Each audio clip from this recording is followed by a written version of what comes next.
বাংলাদেশের ক্রিকেটে বহুল আলোচনায় এই একটি সম্পর্ক।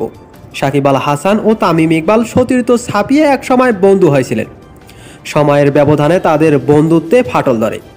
দুজনকে কখনো শত্রু হিসেবেও দেখানো হয়। বিষয়টি কষ্ট দেয় তামিমকে। টাইগারদের সাবেক অধিনায়ক দৃঢ় কণ্ঠে বলেছেন, একে অপরের প্রতি সম্মান রেখেই চলেন সাকিব। কেরিয়ারের শুরু থেকে একটা বড় সময় পর্যন্ত দুজনে ছিলেন হরিহর আত্মা। সাকিব তো তার এক সাক্ষাৎকারে বলেও দিয়েছেন, তামিমেই তার সবচেয়ে ভালো বন্ধু।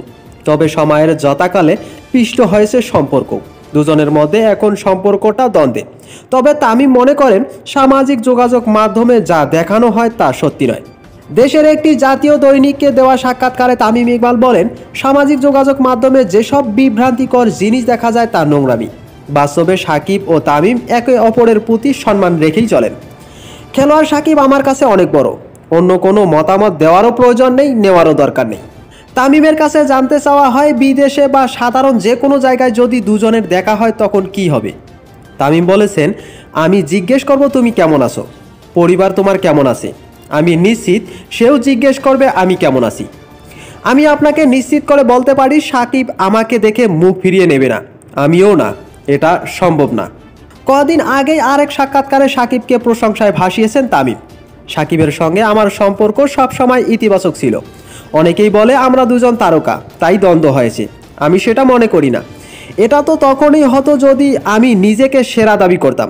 বরং আমি তো বলছি, সাকিবেই বাংলাদেশের সেরা।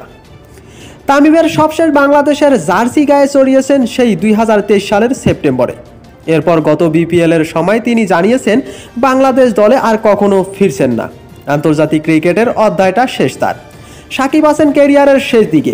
এমন ক্ষেত্রে জাতীয় দলের জার্সিতে মাঠে দুজনের দেখা হওয়ার সম্ভাবনা শূন্যের কোটায়।